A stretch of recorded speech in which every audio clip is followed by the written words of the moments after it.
qué piensas, Dante, que en esta temporada, en esta época, se ha hecho a menos justamente la idea de concebir que la vida se da justamente desde la concepción?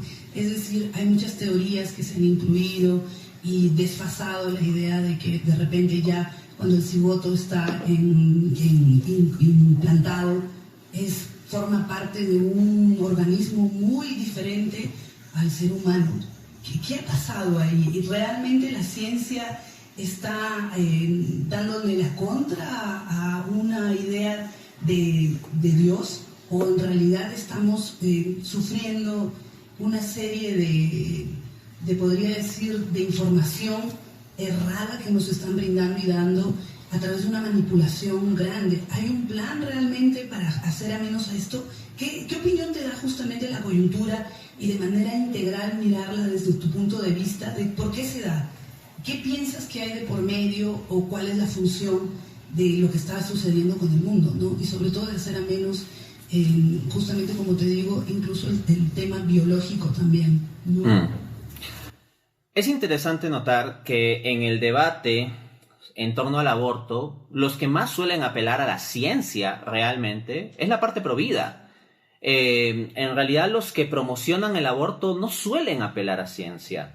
Suelen apelar a sentimientos. Por ejemplo, te ponen casos extremos para tratar de legitimar el aborto. Y es una estrategia bastante hipócrita, a decir verdad. ¿Por qué? Porque te ponen unos casos extremos, pero ellos quieren legitimar el aborto en todos los casos. Entonces no es más que una estrategia de coger los sentimientos y manipular los sentimientos de la gente para sensibilizarse sentimentalistamente con algún caso específico, y a partir de ahí quieren meter la lógica de caballo Troya de legitimar el aborto para todos los casos. Al mismo tiempo, lo que encontramos de parte de movimientos de izquierda o de esto que se ha llamado en algunos círculos marxismo cultural es ideología más que ciencia pura y dura. En consecuencia, si nos vamos propiamente a lo que muestra la ciencia, en primer lugar no es que se esté dejando fuera a Dios. De hecho, los avances científicos en las últimas décadas han brindado evidencia que lleva a pensar que es más razonable explicarlo en función de la existencia de Dios. No me puedo explayar demasiado en esto, tengo otros espacios donde lo he hablado más al detalle, pero por ejemplo en el área de la cosmología teníamos que eventualmente en el siglo XIX, donde había un ateísmo, materialismo bastante extendido en las ciencias naturales, se pensaba que el universo era eterno, que había existido siempre. Pero en las últimas décadas tenemos cada vez más evidencia científica que lleva a un inicio absoluto del universo, a un inicio del espacio y tiempo mismos. En consecuencia, dado que de la nada nada sale, entonces el conjunto de la realidad material, espacio, tiempo, no pudiendo salir de la nada, tuvo que salir de algo, por decirlo así. Pero ese algo no puede ser material, ni espacial, ni temporal, porque es toda la realidad que está surgiendo a partir de ese punto. En consecuencia, tiene que haber algún tipo de ser inmaterial, aespacial, atemporal, con capacidad creadora enorme para dar origen a todo eso, que sea la explicación. Y por lo tanto, la evidencia científica a favor del inicio del universo nos lleva a la idea de que Dios existe realmente, de que hay un creador detrás de esto. Y hay físicos de los más reputados que llegan a esta idea. Ya llevándolo al plano más específico del movimiento Provida, lo que tenemos es que con la cuestión del genoma humano, por ejemplo, ya se identifica la singularidad distintiva del ser humano desde el instante de su concepción. Es decir, el concebido desde el segundo uno, ni siquiera digo el día uno, del segundo uno, no es un ser humano en potencia. Es un ser humano con potencial, porque ya todas las potencialidades están presentes allí y se están desplegando. Por decirlo con una analogía, es como que yo tuviera una alfombra enrollada y la voy desenrollando.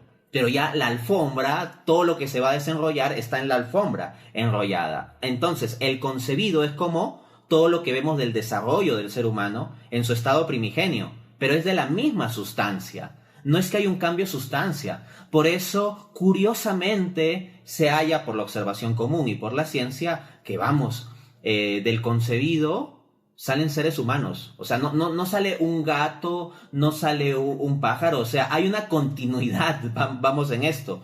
Por lo tanto, el cambio entre el concebido y el nacido y la persona que es el niño, el adulto, el anciano, etcétera, no es un cambio de sustancia, sigue siendo sustancialmente un ser humano. Lo que varían son los accidentes, es decir, las características adjetivas que va teniendo, pero sustancialmente es un ser humano desde la concepción y tiene, por tanto, la dignidad humana. ¿Existe algún plan para eliminar la conciencia, Dante? ¿Qué opinas? Porque, bueno, al final el relacionamiento que nosotros tenemos con Dios también es el de estar conectados también a nuestra conciencia, ¿verdad? Al hecho de que somos seres humanos pensantes y nos diferencia justamente de los animales y las cosas y el medio ambiente. Entonces, ¿existe realmente un plan para eliminarnos la conciencia y de qué va eso? Es decir, ¿por qué justamente queremos darle la espalda el ser humano al propio ser humano? Queremos llegar a un punto de aniquilación, realmente de hacernos una especie de autoaniquilación, porque depende más de nosotros que de otras cosas. Este tema que te comento de la conciencia no solamente está dentro de cómo nosotros comprendemos nuestra propia humanidad y cómo es que objetivizamos nuestra propia humanidad, porque ahí también caben los valores y la moral, es decir, tenemos una estructura, y al quitarnos esa estructura de la conciencia, prácticamente nos desconfiguramos, empezamos a tambalear y empezamos a captar una serie de ideologías, de pensamientos, fuera justamente de la conciencia, tal como tú lo dijiste en medio de tu explicación, con un afán de sacarnos justamente de algo que ya está como que delimitado, o que es algo que realmente nos ayuda a nosotros ser personas como tales, ¿no? Entonces, me gustaría que toques el tema de la conciencia específicamente, porque sé que hay un ataque, existe un ataque mediático y esto se nota, ya es muy obvio, ¿no? Ya no es necesario de repente investigar muy a fondo porque ya es muy obvio. Tiene que ver con los medios, tiene que ver incluso con la música, tiene que ver con el hecho de que existen sistemas educativos a nivel mundial que ya te imponen una idea de algo, ¿no? Y además de hablar de la conciencia, me gustaría que me comentes cómo podemos proteger nuestra conciencia realmente, ese relacionamiento que tenemos el ser humano con Dios. Ok, Juan Pablo II, citando al cardenal Henry de Lubac, decía que no es verdad que el hombre no pueda construir el mundo sin Dios. Ciertamente el hombre puede construir el mundo sin Dios, pero si así lo hace, no podrá más que construir un mundo contra el mismo hombre. El humanismo ateo es un humanismo inhumano. Entonces sí, lo que tenemos en gran parte es eso, un mundo construido dándole la espalda a Dios, dándole la espalda a la conciencia, dándole la espalda a la reflexión sobre las cosas trascendentes o el sentido de la vida. Sí, pero ese mundo es en contra del mismo hombre. Es significativo, por ejemplo, que en las sociedades más desarrolladas del planeta son altas las tasas de suicidio. Es llamativo esto, o sea, si tienen la mejor situación en términos socioeconómicos, hay estabilidad política y todo eso, ¿por qué hay altas tasas de suicidio, por ejemplo, en los países nórdicos? ¿Y por qué hay altas tasas de suicidio en particular en jóvenes? Esto es algo que debe hacernos reflexionar sobre si realmente no se da que hay un fracaso en la forma en que estamos constituyendo nuestras sociedades. Podemos tener avances materiales, pero parece que hay un gran fracaso espiritual. Y no por el hecho de que se niegue el hecho de que el ser humano tiene espíritu, el ser humano deja de tener espíritu, ¿no?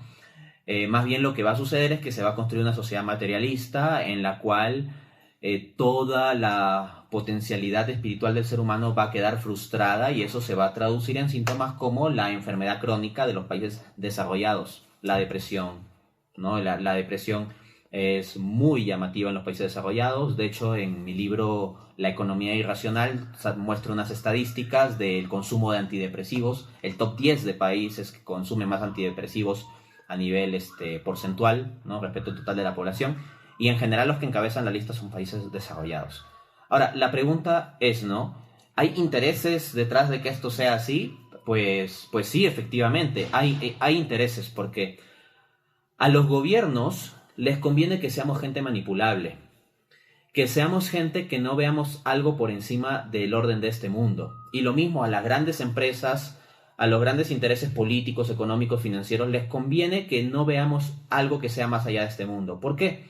Porque cualquier gobierno o cualquier empresa simplemente nos puede ofrecer cosas de este mundo. Pero ¿qué pasa si estuviésemos nosotros comprometidos con una realidad que sea más grande de este mundo? Por ejemplo, Dios.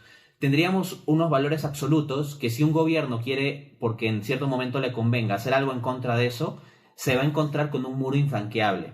Es lo que sucedió en México, por ejemplo, en los principios del siglo XX, en las primeras décadas, con el tema de los cristeros. Había un gobierno que quería imponer una agenda anticristiana y la gente, defendiendo su fe cristiana, era capaz de oponerse al gobierno, combatir al gobierno, rebelarse contra el gobierno. El que los seres humanos podamos tener algo que sea más grande que las estructuras gubernamentales o empresariales implica que potencialmente podemos rebelarnos si es que estas estructuras gubernamentales o empresariales comienzan a hacer cosas en contra de lo que podemos llamar los derechos de Dios. Hablamos mucho de los derechos de tales o cuales grupos o tales o cuales minorías o individuos, pero no se piensa en los derechos de Dios.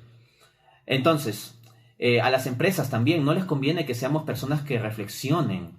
A las empresas lo que les conviene es que estemos constantemente distraídos en el mundo de fuera, en los medios de comunicación, en las redes sociales, en el mundo de la publicidad, porque es ahí donde pueden captar nuestra atención para que simplemente consumamos más cosas, compremos y consumamos y estemos en esa rueda consumista.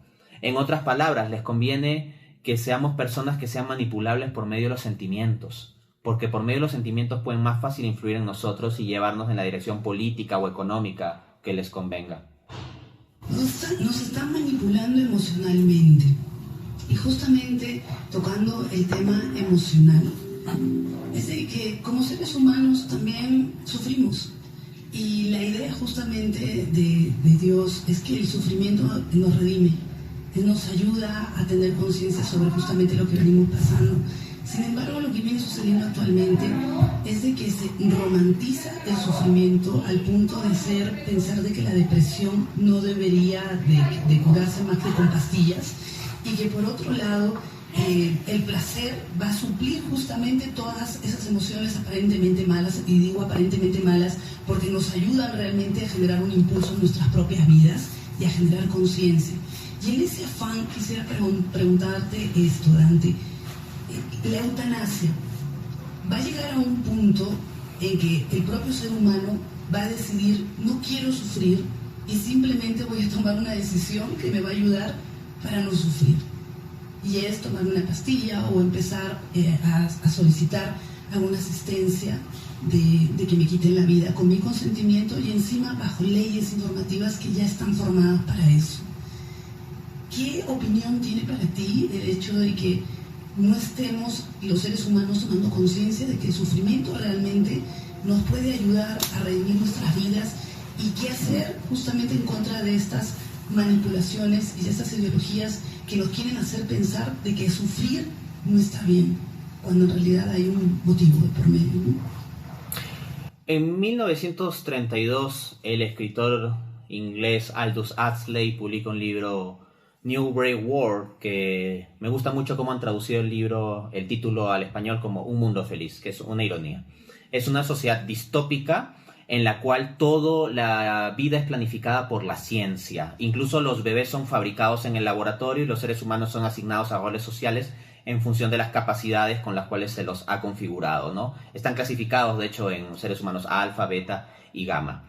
Entonces, es una visión materialista de la sociedad donde los seres humanos simplemente valen en función de que sean productivos, de que sea un alfa o un beta. La vida de un gamma no vale tanto como la de un alfa, y la distinción es en términos de cuán útiles son para producir. Y al mismo tiempo se busca una sociedad del placer. Y cuando hay alguno que tiene angustias existenciales, de hecho el protagonista de la novela, ¿no?, tiene angustias existenciales en momentos y se pregunta sobre su propia identidad y el propósito de las cosas, etc., lo que le recomiendan es que tome Soma. Soma es una droga que tiene unos efectos que se pone como muy eufórico, con mucho placer, y se olvida de esas cuestiones existenciales. Nuestra sociedad no está muy lejos de eso. Siempre se hablaba de las distopías que podía traer un comunismo soviético que controle todo el mundo, pero en realidad con el capitalismo posmoderno tenemos algo más parecido a esta novela de Un mundo feliz de Aldous Huxley, una sociedad donde la gente es valorada en función de su productividad, por ejemplo. Entonces ahí viene el tema de la eutanasia, precisamente, porque una persona contempla su vida y dice, uy, estoy en una cama de hospital, no estoy siendo productivo, no estoy generando dinero, no estoy generando ingresos, no estoy generando valor para la sociedad. Por lo tanto, mi vida no vale, porque la vida solo vale en función de que produzcamos bajo esos presupuestos. O puede decir, ya no puedo consumir, no siento placer, sino que siento dolor. Es una visión utilitarista de la vida en la cual la vida solo vale si se siente placer y no vale si se experimenta dolor. Y si experimentamos dolor, entonces si la vida solo vale en función del placer-dolor y experimentamos dolor, entonces la vida no vale y podemos pedir que nos quiten la vida. Entonces, efectivamente, este tipo de sociedad materialista, consumista, productivista, esto que yo he llamado economía irracional, es lo que está detrás de la mentalidad de la eutanasia. Y esto nos mete en un mundo, con esto cierro, de ventana de Overton. O sea, uno permite una cosa, pero no se da cuenta de que se está metiendo en una pendiente resbaladiza en donde se van a permitir más cosas. Me explico. Uno puede presentar un caso de una persona parapléjica que no puede moverse, que está en una cama de hospital durante 3 décadas y que su familia ya está cansada de esta situación y que la persona misma de algún modo ha manifestado que ya no quiere seguir en esa situación o lo manifestó en el pasado o lo que sea. Y entonces se dice, bueno, en realidad pues sí, genera sufrimiento para los demás, los otros ya no lo quieren ver sufrir, la propia persona sufre, entonces quitémosle la vida. De tal modo que toda la vida es valorada no en función de la sustancialidad de lo que es el ser humano, sino simplemente de la contingencia o el accidente, de si sufre o no sufre. Pero el punto es que si avalamos eso a nivel legal, con la eutanasia, eso va a llevar a una pendiente resbaladiza como ya lo está haciendo en diversos países. Y pongo una analogía. Hoy en día hay países donde si una niña de 14 años dice que quiere abortar, sus padres no pueden oponerse, porque es como su derecho, supuestamente, e incluso si los padres se opusieran, le pueden quitar la patria potestad. Y el Estado provee todas las ayudas a la niña de 14 años para que pueda abortar sin el consentimiento de sus padres. Pues bien, eso era algo relativamente inimaginable en 1940 o 1930, ¿ok?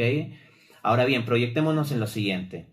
Si el argumento es que una persona puede pedirle eutanasia porque está sufriendo mucho, eventualmente puede llegar la época en donde haya adolescentes de 14 años que luego de una ruptura amorosa, que es de lo más común en la vida adolescente, caigan en una gran depresión, lo cual es muy común en la vida adolescente. Le ha pasado casi al 100% de personas un episodio así, y sienten que su vida no vale, porque ya no tienen placer que podían conseguir con la persona amada que los ha dejado o que no les hace caso, y pedirle eutanasia. Podría suceder ese escenario. O sea, si hoy en día una niña de 14 puede abortar sin consentimiento de sus padres y con el aval del Estado en ciertos países, de aquí a unas décadas podría suceder eso con la eutanasia. Y una niña de 14 años podría decir, ya no quiero vivir más, esta vida es solo sufrimiento, aplíquenme la eutanasia. Y los padres no podrían oponerse. Eso que suena un poco a locura hoy en día, bien puede ser parte de, lamentablemente, del debate público de aquí a unas décadas. Y es necesario enfrentarlo ahora. El generar un pensamiento propio, un pensamiento crítico, autocrítico, sentido común. Qué relevante va a ser justamente en un escenario que nos muestra un futuro, incluso de alguna forma podría decir a manera de película, ¿verdad? Como Gattaca, que justamente surge de muchas de estas teorías, ¿no? ¿Tú qué opinas, Dante, de que dentro de que tenemos un sistema educativo que nos está inculcando, nos está llevando justamente hacia un hoyo, en medio de que tenemos medios que nos apabullan con un montón de ideologías, de música, de ideas raras, e incluso también nos siembran miedo? ¿Qué relevancia tiene nuestra familia en esta época, en esta temporada? ¿Qué opinas o qué valor tú le das o le denominas a una familia, a un círculo, a una célula vital en la que prácticamente vamos a tener que forjar a manera de un espacio autodidacta en el hogar, donde luego salgamos a enfrentar el mundo, porque vamos a enfrentarlo y eso es algo que ya está sucediendo, incluso sucede en este mismo espacio, sucede incluso en nosotros mismos, ¿no? Que tenemos justamente las crisis existenciales que vienen a raíz de que estamos todo el tiempo discerniendo y pensando, ¿no? ¿Qué opinión te merece para ti el hecho de forjar una familia que tenga independencia, inclusive en medio de todo el espacio con el que vamos a tener que lidiar? Y no solamente nosotros que estamos más adultos, ¿no?, que de alguna forma nos choca, sino que vienen generaciones mucho más vulnerables, que ya vienen con el chip justamente de que no quiero sufrir o de que tengo miedo a todo y que también puedo acusar a cualquiera que supuestamente me está diciendo algo que es contrario a lo que yo creo, acusarlo a tal punto que puedo decir que está delinquiendo en contra mío. Eso es increíble también, ¿no? La familia es absolutamente fundamental. La lucha final en esta suerte de mundo cuasi apocalíptico, distópico, es una lucha en torno a la familia. A los grandes poderes políticos, económicos, financieros, le interesa que seamos individuos manipulables. No hablan de familias, no se dirigen a familias. En la medida en que estamos más estructurados, en la medida en que tenemos menos vínculos, menos compromisos, somos más fáciles de manipular.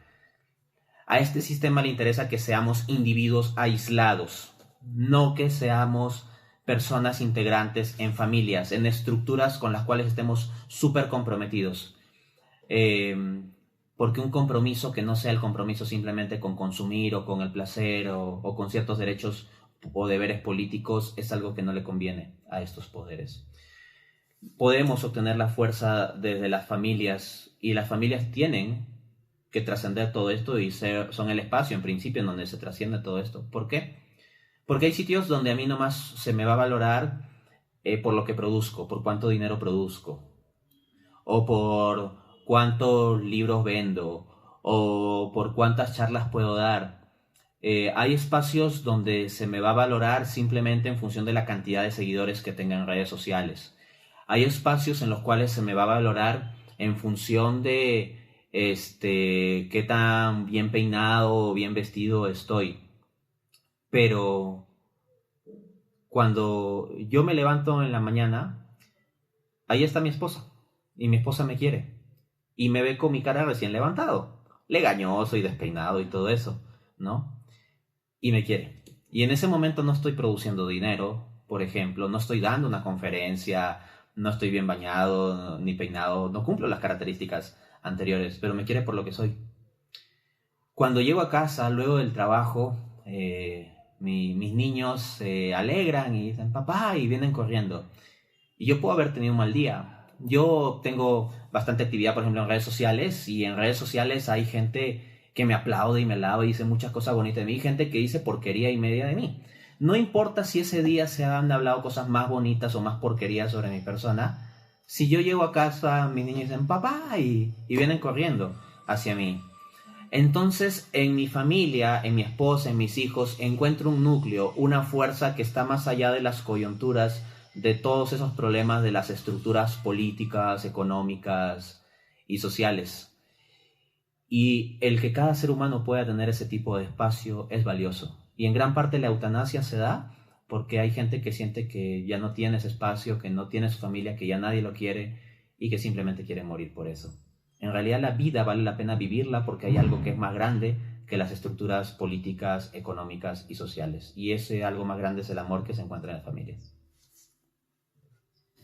Aldo, qué interesante lo que venimos conversando. La verdad que hay mucho tema por tocar y justamente nos está escuchando mucha gente, me están enviando mensajes y podría comentarnos, hoy día vas a tener una conferencia en la Casona Espinach. Entonces, para las personas que nos están escribiendo, estén muy atentos porque él va a estar físicamente justamente en la Casona Espinach y van a haber preguntas también, Dante, entonces va a poder él conversar un poquito con el público.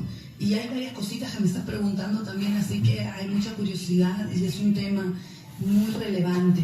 Considero un tema muy relevante y por eso es que le denominamos conocimiento.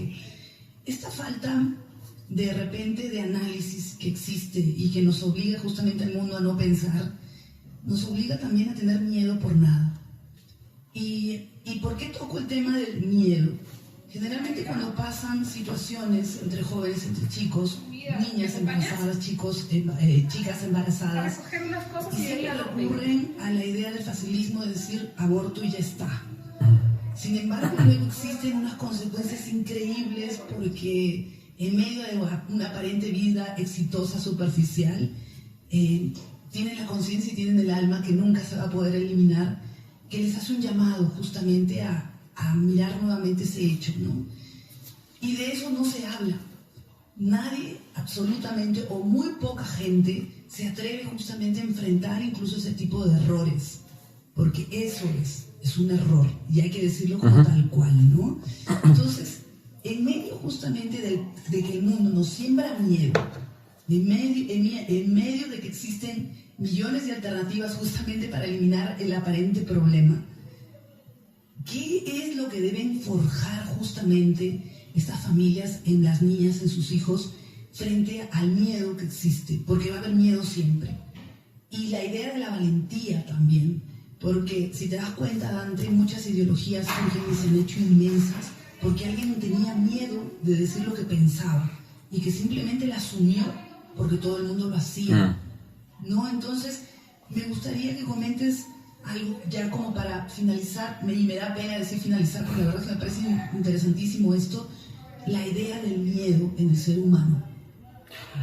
De nuevo, a los poderes políticos, económicos, les conviene mucho que vivamos con miedo, porque el miedo es lo que nos hace más manipulables. No hay ninguna otra emoción que nos haga más manipulables que el miedo. La gestión del miedo es absolutamente crucial. Desde esa perspectiva, claro, son particularmente vulnerables los adolescentes que están en una época de definición de su personalidad, proyecto de vida y todo eso, y en medio de esas arenas movedizas se da el miedo, y muchas veces ahí se dan situaciones pues como el embarazo adolescente y la posibilidad del aborto y todo ello, ¿no? Y hay gente que pues por buscar una vida exitosa, hasta sus propios padres le dicen, no, resuelve el problema, mira, vamos acá en este cartelito que dice atraso menstrual, ¿no? Que ya sabemos de qué se trata y van pues a cometer este crimen, ¿no? Y sí, o sea, hay situaciones difíciles detrás de muchas veces las personas que abortan, pero eso no quita que, hay que decirlo claro, es un crimen, se está matando a un inocente. Porque vamos, o sea, si uno va al pasado, las vidas de ciertas personas que cometen asesinatos, de personas que salieron del vientre de la madre, o sea, que asesinan a otros seres humanos que están por ahí, y uno ve lo que han vivido y sus pasados y sus situaciones socioeconómicas, emocionales y todo eso, tienen vidas difíciles. Y no porque sus vidas sean difíciles decimos, ah, bueno, entonces se puede permitir el asesinato porque, mira, estuvo en estas circunstancias. Las circunstancias pueden ser atenuantes, claro que sí, o sea, podemos entender las circunstancias de las personas, inclusive los que cometen crímenes, pero eso no niega el hecho de que en sí el voluntariamente matar a un ser humano inocente e indefenso es un crimen, que puede haber atenuantes en circunstancias, especialmente cuando pueden ser adolescentes, confundidos, influidos y todo ello, por supuesto que lo hay, pero es importante también decir que no se anula la sustancia de la problemática moral. Lo principal que se debe hacer en las familias es crear fuerza interior en los hijos, porque, y con esto cierro, cuando hay una dependencia de las instancias exteriores es ahí que somos más manipulables. Si yo no tengo una fuerza interior para hacer lo que yo considero que es lo mejor y decir lo que yo considero lo que es lo mejor, voy a depender de la aprobación de los demás. Voy a depender de si, a ver, más del 50% de los amiguitos de mi salón ahí en la secundaria están de acuerdo con el aborto o no lo están, y soy influido por esas encuestitas o esas tendencias. O si el grupo de chicas populares del salón están de acuerdo o no están de acuerdo, o cosas de ese tipo. Lo que hay que generar es una fortaleza interior, donde la persona misma sea capaz de, desde su interioridad, actuar hacia el exterior. Y lo que tenemos en gran parte es lo inverso, personas que desde la exterioridad, las influencias, lo que digan las redes sociales, los medios de comunicación, los amiguitos, o gente que por aquí y por allá promueven sus ideologías, les influyen. No, las cosas tienen que surgir desde la fuerza interior, y esa fuerza interior se obtiene principalmente con la formación espiritual, que no es simplemente algo teórico, sino con el amor. Y con este último comentario cierro esto.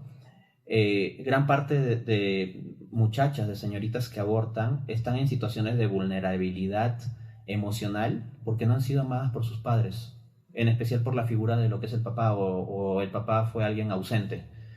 En cambio, cuando el papá es alguien presente que ama a su hija y ella sabe que es amada de ese modo profundo, puro e incondicional, eso genera la fuerza para oponerse incluso a otras ideologías, amiguitos o tendencias. Qué interesante todo esto, la verdad que estoy encantada. Y me siguen surgiendo más ideas y con esta parte ya vamos a finalizar.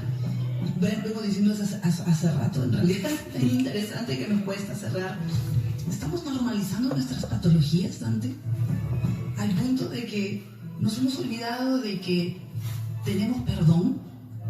Es decir, podemos ser perdonados y estamos normalizando justamente, y digo las patologías porque normalizamos los errores y justamente en honor de no enfrentarlos, estamos evitando el perdón, que es mucho más libertador que cualquier otra cosa que pueda existir, ¿no? Entonces, yo quiero que cierres justamente esta parte hablando, y dijiste algo muy, muy importante: el ser humano necesita amor, y amor en inmensas cantidades, ahí sí no existe ningún límite. Y justamente el amor viene también con una serie de ingredientes, por así decirlo, como el perdón, el respeto, la consideración, es decir, todo un paquete maravilloso que uno se gana simplemente enfrentándose a sí mismo, a uno mismo. Es decir, si yo perdono y también me perdono a mí, perdono a otros, voy a ser libre de verdad. Y todas esas cosas que nos dicen alrededor no valen, y en realidad experimentarlas es hasta cierto punto una pérdida de tiempo, porque vamos a llegar a tener 60 años o 70 años donde vamos a estar cansados justamente de seguir experimentando, y lo único que nos va a quedar es esa experiencia dentro nuestro, y de saber si realmente fuimos personas que aportamos con este mundo o si en realidad nos hemos convertido en seres, porque son seres en serie, que simplemente nos manejamos por el entorno y no hicimos esa introspección espiritual y no nos relacionamos con nuestra verdadera naturaleza. Te dejo libre el micrófono, Dante, para que puedas cerrar la idea, y me encantaría que la cierres justamente con la idea del perdón. Bien, con respecto al tema del perdón, necesitamos muy profundamente el perdón. Los seres humanos en alguna u otra medida estamos heridos y requerimos de sanación.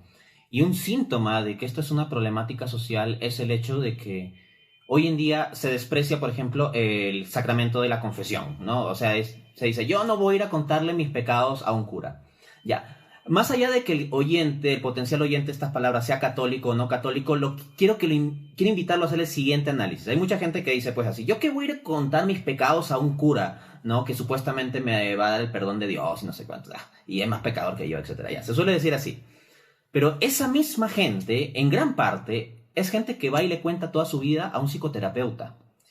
Gente que no se abre a la posibilidad, por ejemplo, y digo posibilidad, inclusive para el que no crea en esto del sacramento de la confesión, que no se abre la posibilidad de experimentar eso del perdón de Dios en el sacramento, que para quienes lo hemos experimentado es una experiencia extremadamente liberadora, y hay muchos testimonios de personas que no se han confesado durante años, décadas, etcétera, y cuando van ahí, wow, o sea, se siente que el cuerpo pesa menos o que no pesa cuando uno sale del confesionario. Pero hay gente que se la pasa más bien décadas en el terapeuta. Y a ese hombre, que también será un pecador, seguramente el terapeuta, sí le cuentan todos sus pecados, toda su vida. Entonces tenemos una sociedad que no está abierta a una dimensión de perdón trascendente, pero sí que gasta un montón de tiempo y dinero con psicoterapeutas, ¿no?